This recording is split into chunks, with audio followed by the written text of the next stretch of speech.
Welcome to Grammar Steps Lesson 1. We're going to begin with a very basic and foundational lesson in English language grammar. If you do no other lesson, this one lesson will give you a lot of use in reading and writing in English. We're going to do the lesson together, look at how this lesson applies to our reading, and I'll talk about some next steps that you can do at home. So lesson number 1 is all about making complete sentences. In every Grammar Steps lesson, we will write complete sentences, so we need to know what's in them.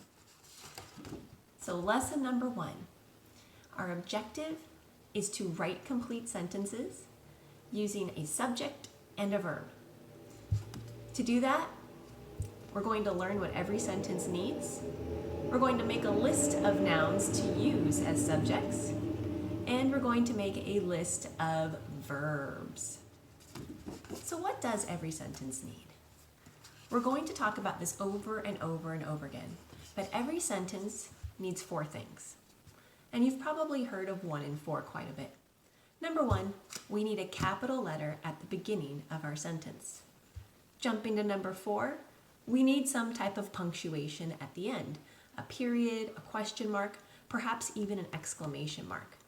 But our focus today is really on number 2 and number 3. Between that capital letter and that punctuation, every sentence needs a subject. And a subject, quite simply, is what the sentence is about.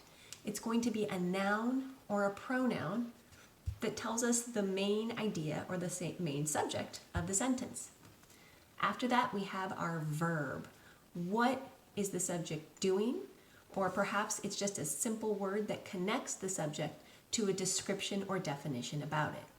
So every sentence needs a capital letter, a subject, a verb, and punctuation.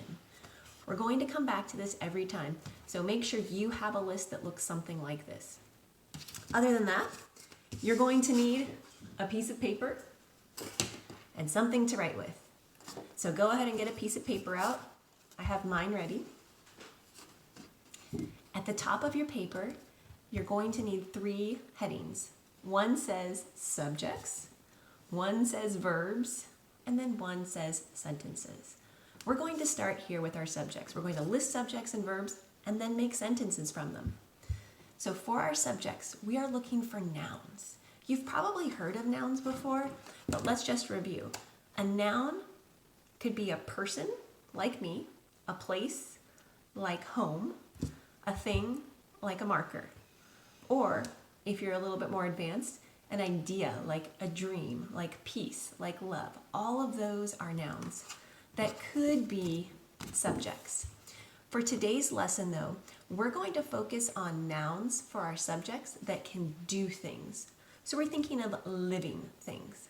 For that reason, we're going to use people, and I've separated out animals. They're also living things, but we're only going to use people and animals today. So I'm going to circle both of those. And when we list our people and our animals, we're going to make sure they're plural. And plural just means more than one. It'll make writing our sentences just a little bit easier for today. So we're going to begin. On your paper, you're going to write some of the people and animals that I do, and you're going to write some of your own. So I'm going to start by writing elephants because one of my daughters loves elephants. She also loves penguins, so I'm going to write that one too. I have a son who loves warriors. Warriors are people. So far, I have 2 animals and 1 type of person for my nouns that I can use as subjects. Before I write some more, I want you to write at least 3 more of your own. Parents, if you're working with really young kids, thinking K through 3, you can absolutely write these for them. In fact, I do write them for my own kids just to keep the handwriting a little bit neater and make sure we can read it, and also really focus the lesson on them knowing the grammar. This is not so much a handwriting lesson. So go ahead, right now, write 3 more either people or animals that you would like to include in your subject. And this can be anything. It could be your favorite animal, your favorite character from a book, a person you know, anything like that. Go ahead and write them down, and I'll write 3 more.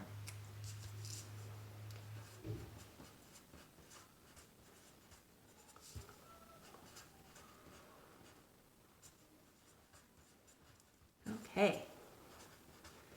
So I have added to my list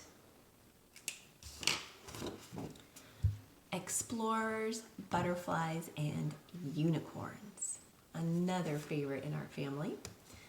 And this is a really good list of subjects to start with. So we're going to turn to our verbs. Verbs, if you don't know, are generally things you can do. So you can move, you can hop, you can skip, you can sing, you can read, you can write. Those are all action verbs that we can do. There are other types of verbs, but for today, we're just thinking of action verbs. So think of something you can do, or maybe even something one of your subjects can do, and we're going to make a list of verbs. So I'm thinking of something an elephant can do, and I'm going to write stomp. So let's all write stomp together as our first verb. Stomp. I'm thinking also penguins. How do they move? Penguins waddle. I'm going to write waddle. Let's write waddle together.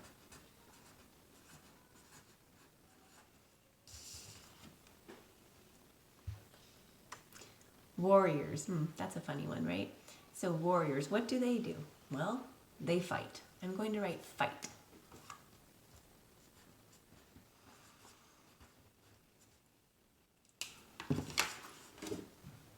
I'd like us to write some more verbs, and they can match. They can be things that your nouns might do, but they can also be silly, right? We could say that warriors bake. We could say that unicorns dance. We could do funny verbs. It doesn't have to be serious. But for your last 3 verbs, I want you to choose the action words that you would like for your sentences. So go ahead and write them down, and I will do the same.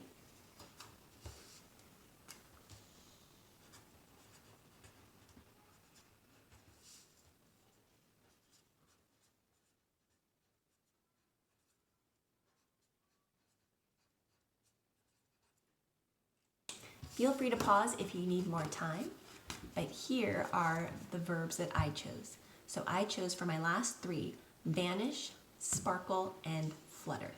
I have a list of subjects and a list of verbs. Our next step is to match these subjects and verbs to make very simple sentences.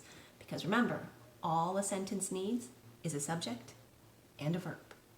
Okay? So for our first sentence, I would like to choose penguins and waddle. I'm going to mark them so we remember. And we're going to write our sentence under this 3rd heading. And how does it sound if we put together our subject with our verb? It sounds like this: penguins waddle. But let's think, before we write it, what does every sentence need? When you write your sentence, or when your parent writes your sentence, make sure we have all 4 of these items in our sentence. So go ahead and write it down.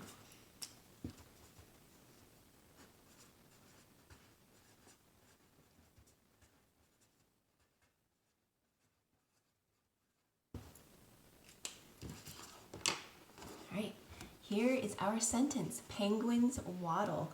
Let's check. Do we have a capital letter? Yes, we do. Do we have punctuation? We do. So now we need to check, what are those 2 things in the middle of the sentence that we need? That's right, we need a subject and a verb. So go ahead and find the subject in your sentence, and we're going to underline it. I'm underlining my subject, and I'm writing an S underneath so that we know and remember that it is the subject. Penguins is the subject of our sentence. Now we need to find the verb. We're going to find the verb and put a box around it.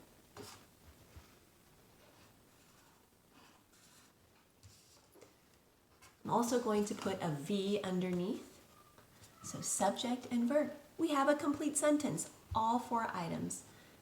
Capital letter, punctuation, subject, and verb. Let's make another sentence together. I want to use this time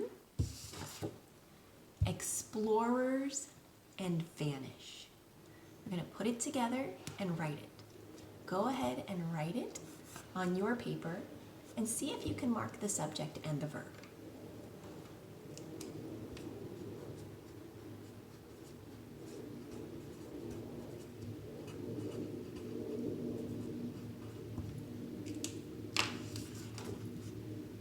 All right, so here's my sentence. We're checking for those 4 items. Capital letter, period, find that subject and verb, underline your subject, mark it with an S, box your verb and mark it with a V, and it should look like this. Our subject is explorers and our verb is vanish. For our last sentence on this paper, I want you to choose your own subject and your own verb. And let's just make sure it's a subject and verb we haven't used yet. Do that, write your sentence, and see if you can label it. And I will do the same.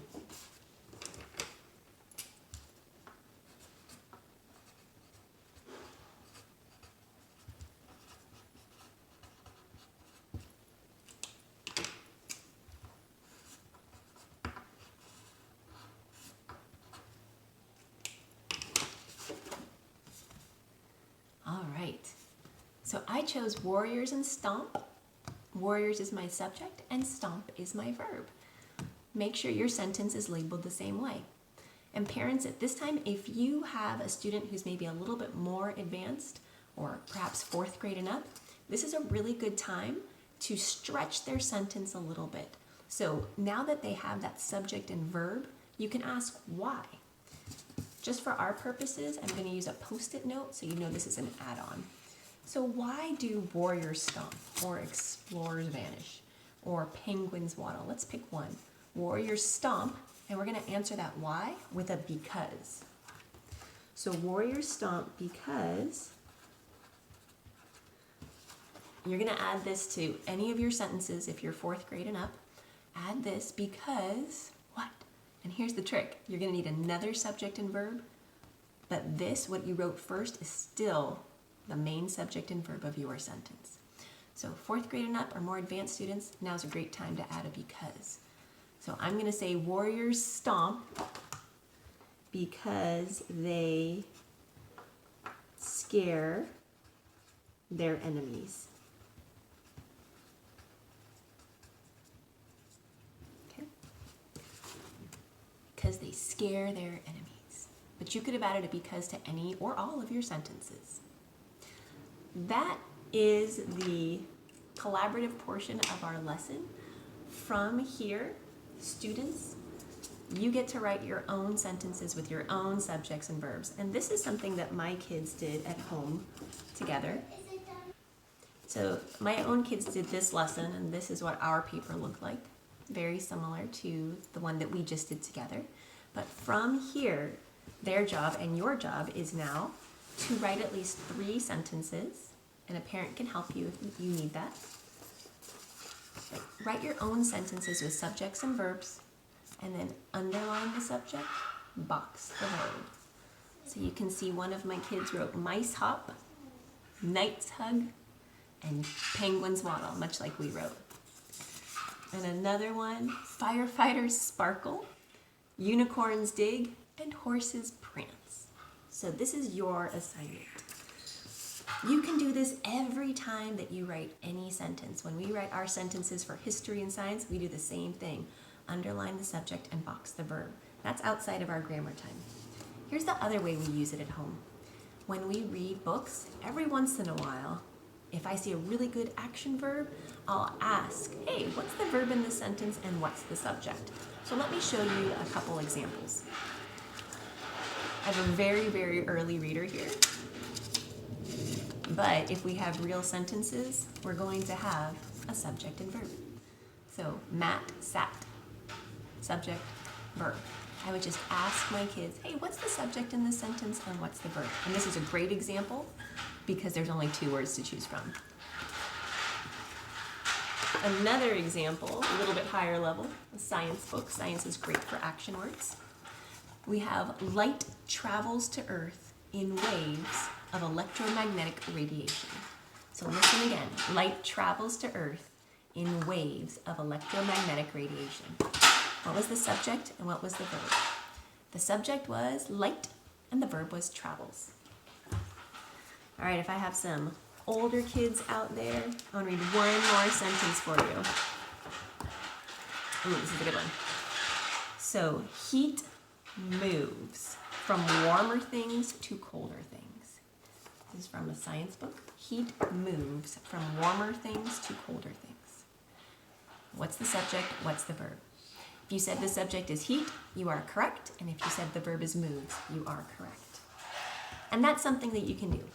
So parents, your next steps from here would be to just look for subjects and verbs, strong action verbs in what you're reading, and then continue to identify the subject and verb in what you write.